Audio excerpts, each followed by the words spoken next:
새정치민주연합의 리더십 갈등 속에 호남 정치권도 들썩이고 있습니다.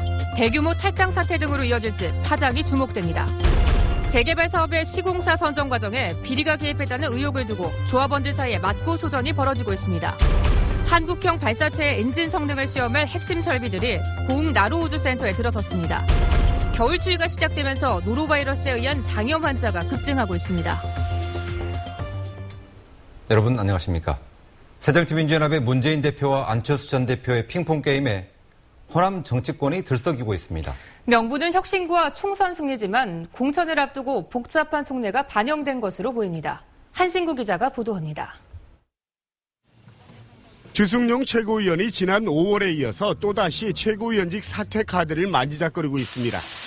문재인 대표의 혁신전대 수용 거부에 반발해서 지난주에 이어 또 최고위원 회의에 참석하지 않았습니다. 민진모를 비롯한 당내 비주류 의원 14명도 현 지도부 체제로는 내년 총선 승리가 불가능하다며 야권 대통합을 위한 구당 모임을 결성했습니다. 여기엔 김동철, 박혜자, 장병환, 황교안 의원 등 호남 지역 의원 7명이 참여했는데 문 대표를 비롯한 지도부의 사퇴가 불가피하다는데 의견을 모은 것으로 알려졌습니다. 야권이 절대로 분열해서는 총선과 대선에서 승리가 어렵다. 분열을 막는 야권 전체 대통합을 목표로 하는 구당 모임을 하자. 문 대표 퇴진론에 불을 지핀 안철수 전 대표가 혁신전대에서 철수 불가를 선언하며 전국 구상에 들어간 가운데 호남 비주류 의원들도 안 전 대표의 다음 결정을 주목하고 있습니다. 이런 가운데 무소속 천정배 의원은 새정치연합이 지긋지긋한 이 상황을 끝내는 건 야권 주도 세력을 교체하는 것뿐이라며 자신이 주도하는 호남발 신당 창당에 참여해 줄 것을 주문했습니다. 제1야당 안에서의 갑론을박은 그건 무의미한 일이다. 확실한 결단을 내려서 우리 새로운 신당의 흐름에 함께해 주시면은 야권 내부의 리더십 전쟁이 내년 총선을 앞두고 격화되면서 리더에 따라 운명이 갈릴 수도 있는 호남의 정치판도 덩달아 들썩이고 있습니다. MBC 뉴스 한신구입니다.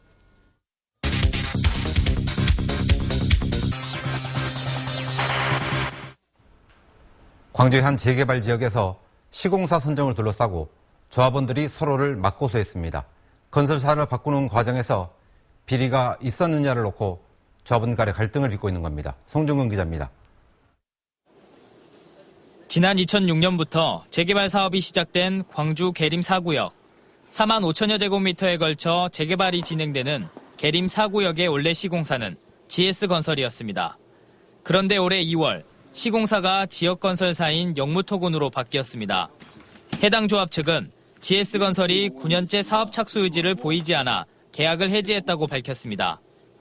GS가 한 9년 정도 사업 제기를 안 했어요. 그래서 주민들이 사업에 대한 열망이 너무 강하기 때문에 어떤 업체든지 저희들이 바꿔서 할 수 있는 업체가 있다면 바꿔서 해야 했다는.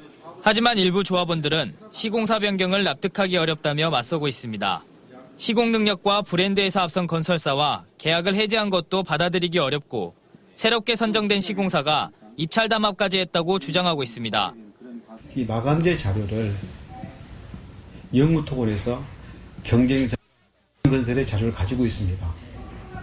그런다는 얘기는 거기에 대응했거나 그것보다 더 좋게. 이에 대해 조합 측은 적법한 입찰 과정을 거친 만큼 문제가 없다는 입장입니다. 급기야 비상대책위를 꾸린 조합원들은 현 조합집행부와 시공건설사를 업무방해 등의 혐의로 검찰에 고소했고 조합 측은 해당 비대위원을 명예훼손 혐의로 맞고소했습니다. 형사 고소전으로까지 비화된 재개발 사업. 주택 경기의 화랑 속에 광주에서는 현재 48곳에서 재건축과 재개발 사업이 진행되고 있습니다. MBC 뉴스 송정근입니다. 아파트 건설사 등의 수백억 원을 불법으로 대출해주고 억대의 뒷돈을 챙긴 금융기관 임직원들이 구속됐습니다. 이 금융기관이 지난 6년 동안 서민들에게 해준 담보대출은 겨우 15건 뿐이었다고 합니다. 정용욱 기자입니다. 공사가 수개월째 중단된 전북 고창의 한 아파트 공사 현장입니다. 사업자인 44살 황모 씨가 불법 대출을 받아서 아파트 공사를 강행하다 자금난으로 인해 공사가 중단됐습니다. 여름에 갑자기 쭉 안 하더라고요. 정확히 언젠데 모르는데 안 오길래 들어놨다고. 여기만 있는 게 아니라 몇 군데 있어요? 황 씨 등 대출자 2명에게 지난 2010년부터 올해까지 434억 원의 불법 대출을 해준 혐의로 금융기관 4곳의 임직원 등 모두 10명이 검찰에 구속됐습니다.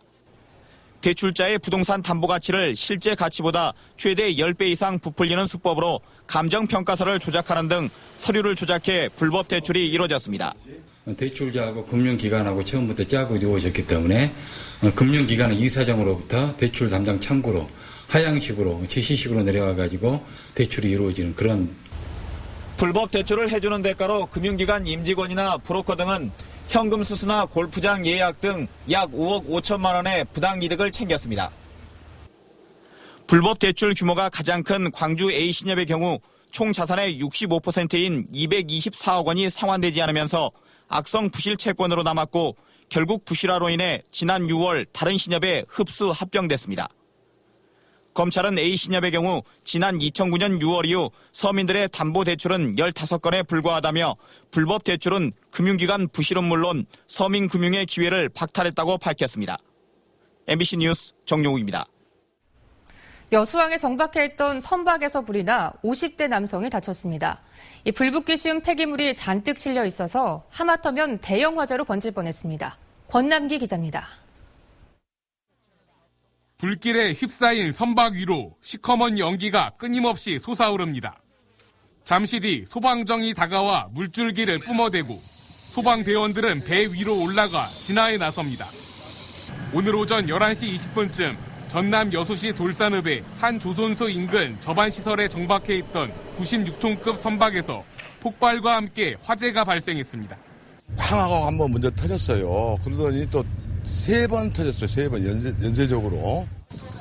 불이 난 배는 평소 대형 선박의 기름 탱크를 청소할 때 발생하는 액체 상태의 폐기물을 싣고 다니는 배로 화재 당시 폐기물 7만 7천 리터가 실려 있었습니다.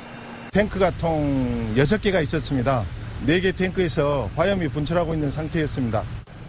이 불로 바로 옆에 정박한 배에서 작업을 하던 56살 유모 씨가 화상을 입었으나 생명엔 지장이 없는 것으로 전해졌습니다.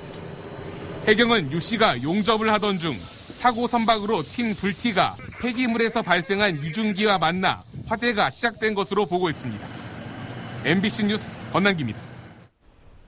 한국형 발사체의 엔진 성능을 시험할 수 있는 핵심 설비들이 고흥 나로우주센터에 들어섰습니다. 오는 2020년에 선보일 발사체 개발에 속도가 붙게 됐습니다. 문영철 기자가 그 현장을 다녀왔습니다. 추진기관이 굉음을 내며 화염을 내뿜습니다. 한국형 발사체에 탑재될 7톤급 액체 엔진의 연소 시험 장면입니다. 이곳 3단 엔진 연소 시험 설비를 포함해 엔진 지상 연소 시험 설비와 고공 연소 시험 설비 등 3가지 시설이 고흥 나로우주센터에 새롭게 들어섰습니다.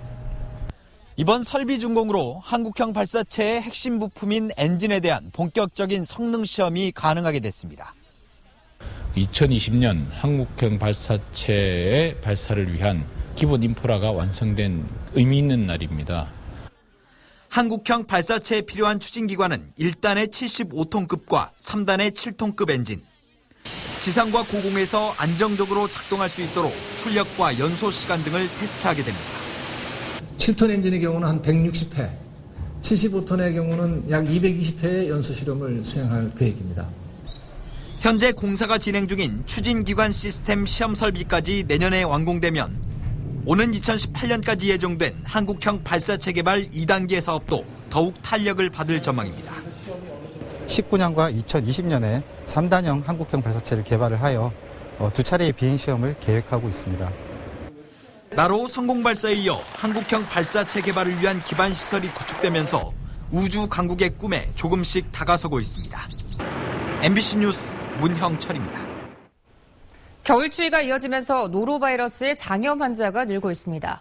광주보건환경연구원이 지역 설사 환자의 가건물을 분석한 결과 노로바이러스 검출률이 지난 10월 15%에서 지난달 27%, 이번 달에는 38%로 크게 높아졌습니다.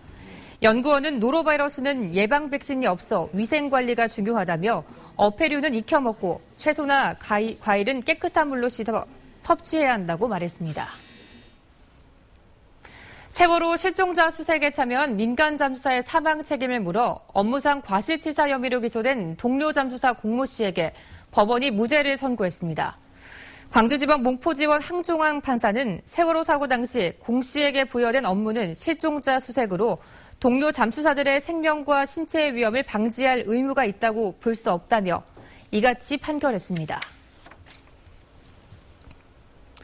광주시청 광장에 대형 성탄 트리가 설치됐습니다.